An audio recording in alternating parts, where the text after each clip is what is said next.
But our lead this hour is from Pro Bouncy Ball.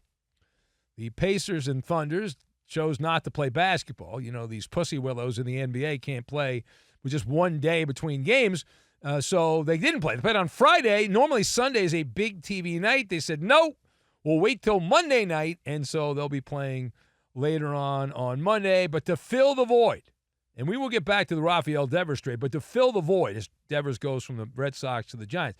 But in basketball, everyone's talking about this, a massive transaction. And if you have not heard, the Orlando Magic have said, you know what? We really want Desmond Bane. We need Desmond Bane. We must have Desmond Bane. And Memphis said it's going to cost you. And Orlando said, how much? And then they said, sure, why not? And so Orlando is getting Desmond Bane from Memphis for Kentavious Caldwell-Pope, roster spam that gets bounced around the NBA, Cole Anthony, and not one, not two, not three, but four unprotected first-round draft picks.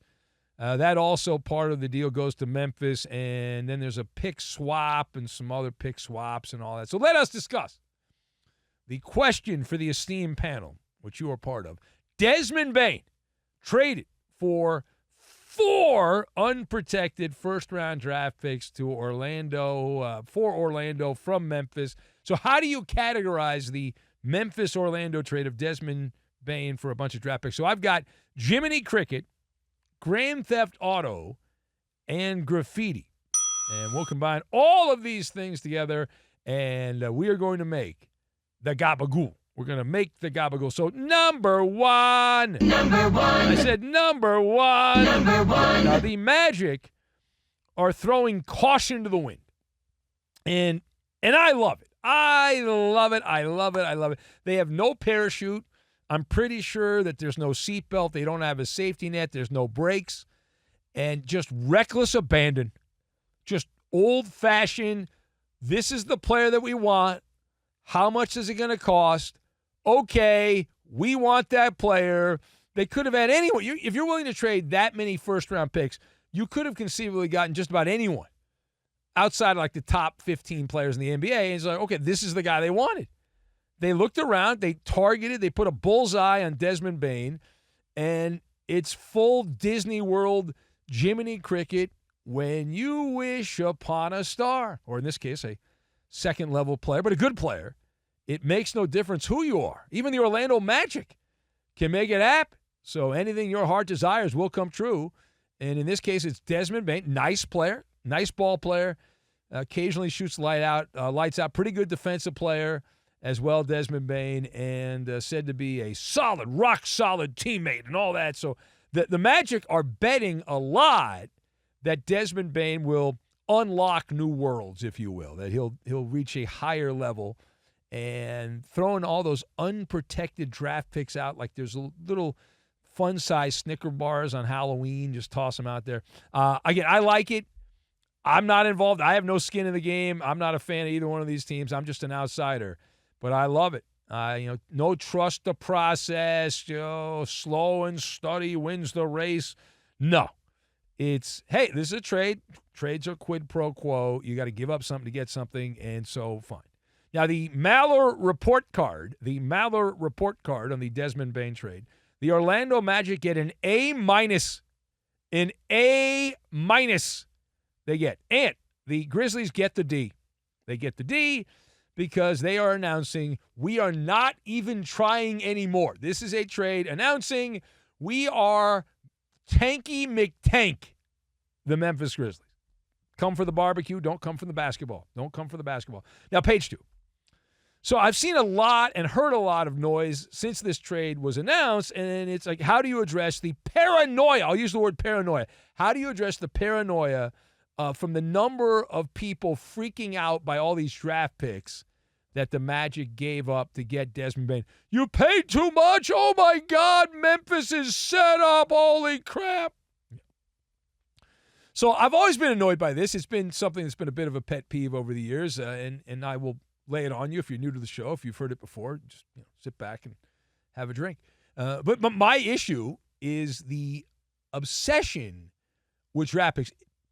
low information fans, dumb fans, are convinced every one of those draft picks is going to be the next big thing.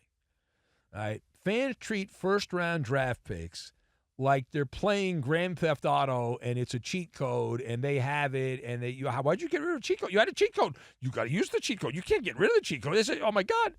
Spoiler alert, spoiler alert. Now, we have seen a trend outside of the Luka deal, which was not a deal. I mean, it seems pretty obvious now based on these other trades that was orchestrated by someone at the NBA, or whether it's for TV or whatever reason, to just hand Luka to the Lakers. And this trade, if Desmond Bane is worth 4 unprotected first-round draft picks and a couple of pick swaps, and Luka is worth 1 first-round pick and a broken-down, washed-up Anthony Davis, you got to be joking, right? I mean, they're not even hiding it. They're not even hiding it. Anyway, here's the deal. Let's get down to it. The spoiler on this is that these picks in NBA circles do not have as much value. They just don't, right? Draft picks are a renewable asset. We have preached on that mountaintop for many, many years. They're renewable, and even if you give up a lot, eventually you'll be able to replace them because every year you get one, and if you trade 4, you just got to be at least competitive for the next few years, and you can upgrade your roster. There are different ways to do this. There are different ways to do this, and for those triggered by the mere volume of the draft picks and all that stuff, what are the odds? All right, riddle me this, Batman. What are the odds that any of those first-round picks turn out to be a player even as good as Desmond Bane? And you probably don't think Desmond Bane's that good because you don't watch the Grizzlies and you don't really know basketball. So you're like, well, he's okay. He's not that great. What are the odds? Seriously, what is it? Is it 10%? Is it 15%? I wouldn't say it's any more than 15%. Probably less than that. Less than that. One of those picks will turn out to be what Desmond Bane is. So you're gambling at this point in the NBA draft. You're gambling at betting on teenagers, a lot of them like out of France or somewhere, and you're betting on them while Bane is out there, and he'll give you 20 points, likely more than that in Orlando because he'll be asked to do more than that. But he'll give you 20 points. He'll defend the other team's top wing player, and he's not going to cause a lot of drama and all that. So what's wrong with that? It's the NBA's version of instead of building a car from just getting the parts and putting the car together, it's like, I'm going to get a certified pre-owned car. That's Desmond Bane in this case. He's certified, pretty good warranty. You figure for the next 3 or 4 years, he'll be fine. So you're getting a premium player, not a top 10 or 15 player, but a good, solid second-line player. And that's what Orlando needed. Now, final point.